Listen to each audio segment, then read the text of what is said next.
Ya, hari ini Jumat 17 Juli, Polri melimpahkan Don Rito, tersangka kasus tindak pidana pencucian uang atau TPPU dan PT Asabri, termasuk barang bukti ke Kejaksaan Agung, pemirsa. Diketahui hingga kini 3 kasus dugaan korupsi tersebut terkait batubara, Asabri, dan Krakatau Steel. 3 kasus ini sebelumnya ditangani Kortas Tipikor, Polri, dan di Treskrimsus Polda Metro Jaya, kemudian dilimpahkan ke Kejagung. Barang bukti yang diserahkan oleh Polri ke Kejagung diantaranya uang tunai, uang dolar Amerika, dan dolar Singapura yang semuanya dinyatakan asli. Uang tersebut merupakan temuan penyidik Polri di 13 lokasi, satu diantaranya rumah ex Jampitsus Febri Adriansyah.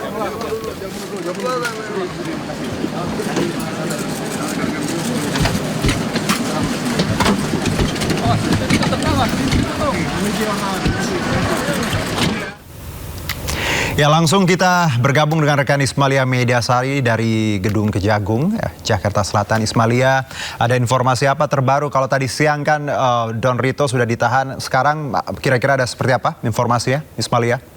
Ya, selamat siang, Juno dan juga pemirsa. Betul sekali, tadi pada hari ini tepatnya baru saja Kortas Tipikor Polri dan juga Polda Metro Jaya ini melimpahkan alat bukti dan juga satu tersangka bernama Don Rito alias DR ke Kejaksaan Agung, yang dimana tadi sepantauan kami pada pukul 14.15 ini dari Polri datang ke Kejagung ini dengan pengawalan ketat, dan juga berdasarkan pantauan kami tadi ada beberapa alat bukti yang dilimpahkan ke Kejagung. Ini berupa 2 kontainer putih besar dan juga ada 8 koper, 1 kardus dan juga 1 brankas. Yang dimana kita tahu, Juno dan juga pemirsa, untuk alat bukti ini berupa mata uang asing dan juga ada beberapa keping emas berat 74 kg seperti itu.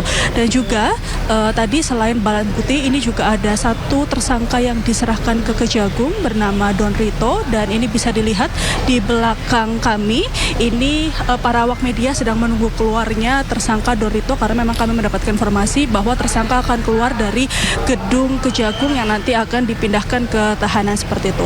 Dan juga tadi setelah pelimpahan barang bukti dan juga tersangka ini, tadi Kapuspen beserta Kabid Humas Polda Metro Jaya ini mengadakan konferensi pers dan membenarkan bahwa alat bukti berupa uang dan juga emas ini merupakan asli. Ini juga sudah dibuktikan dan sudah diuji berdasarkan mekanisme yang benar seperti itu. Dan juga tadi kami juga sempat menanyakan kenapa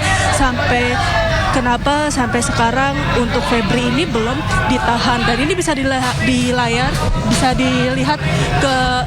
televisi Anda, Juno dan juga pemirsa. Untuk tersangka Don Rito ini sudah keluar dari gedung Kejagung dan ini sudah masuk ke mobil tahanan Kejagung. Ini bisa dilihat, Juno dan juga pemirsa, bahwa Don Rito tidak memberikan sepatah kata pun ketika ditanyai awak media seperti itu. Dan tadi juga dari Kapuspen Kejagung ini Anang Supriyatna mengatakan bahwa akan memanggil Febri Adriansyah, mantan Jampitsus, ini untuk diperiksa dengan kapasitasnya sebagai tersangka. Juno. Ismalia, tadi Anda sebutkan ya, terakhir ini kalau di gedung kan tadi baru Don Rito keluar dari Kejagung untuk dipindahkan. Kalau terkait pemanggilan Febri sendiri, Ismalia, kapan kira-kira, Ismalia, informasi yang Anda dapat? Iya, untuk pemanggilan Febri sendiri, tadi kami juga sempat menanyakan kapan akan dipanggil dan diperiksa seperti itu. Memang dari Kapuspen Kejagung belum menyatakan kapan akan dipanggil atau belum menyatakan tepatnya tanggal berapa, hari apa, itu belum sempat dijawab oleh Kapuspen dari Kejagung. Namun memang Kejagung hanya memastikan saja bahwa karena kemarin sempat cukup heboh seperti itu, Juno dan juga pemirsa, atas sprindik yang keluar seperti itu. Namun saat ini Kejagung menegaskan bahwa akan memanggil dan memeriksa mantan Jampitsus Febri Adriansyah sebagai tersangka. Iya, kalau dari visual yang kami punya sekarang ini dengan siapa, Ismalia, atau ada keterangan apa ini kalau Anda dapat di lapangan?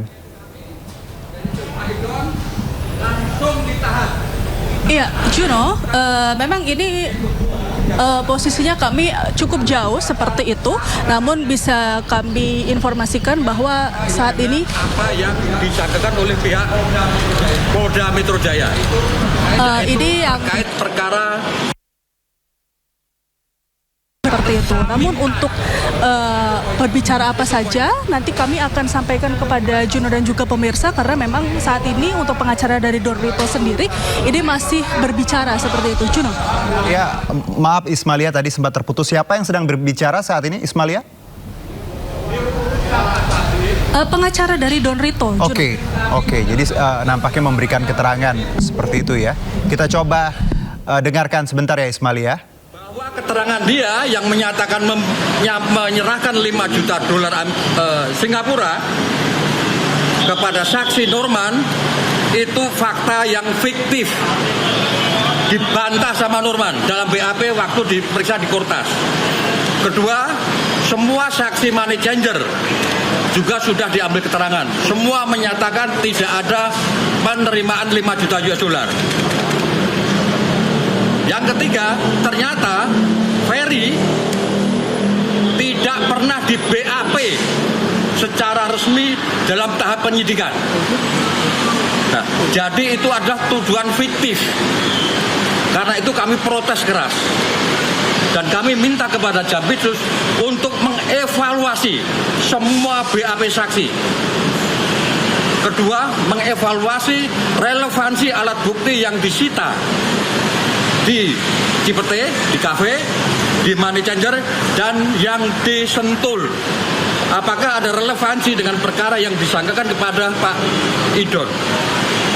Menurut hemat kami, sejauh kami konstruksikan keterangan saksi, alat bukti berupa surat dan sebagainya, itu tidak ada hubungan sama sekali dengan persoalan sangkaan Asabri klaster Samintan. Tangian, sorry. Baik yang di Sentul maupun di Cipete. Secara hukum pasti akan tertolak itu sebagai alat bukti. Jadi di era itu tahun 2020 ketika Pak Ferry masuk di YouTube, sumpahnya gue kerja lucu banget. Begini ya, bisa juga kami jelaskan.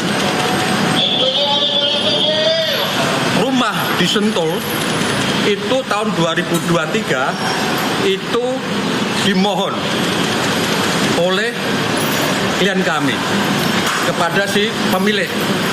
Untuk apa? Untuk digunakan sebagai backup operasional kantor yayasan. Yayasan apa? Yayasan yang bergerak di bidang dakwah dan pendidikan Islam. Sudah ratusan, mungkin sekitar 700 santri dari Indonesia Timur, terutama kawasan Papua dan Maluku, yang saat ini menjalani program pesantren di daerah Banten. Nah, itu kantor dipakai sebagai backup operasional yayasan itu. Tahun 2024, Pak Idon meminta izin membangun brankas. Fungsinya buat apa? Untuk menaruh barang-barang berharga. Karena di situ nanti banyak aktivitas operasional yayasan. Nah, sekarang dikaitkan dengan temuan penggeledahan. Ada 74 kg emas, 12 juta US dolar Singapura dan 4 juta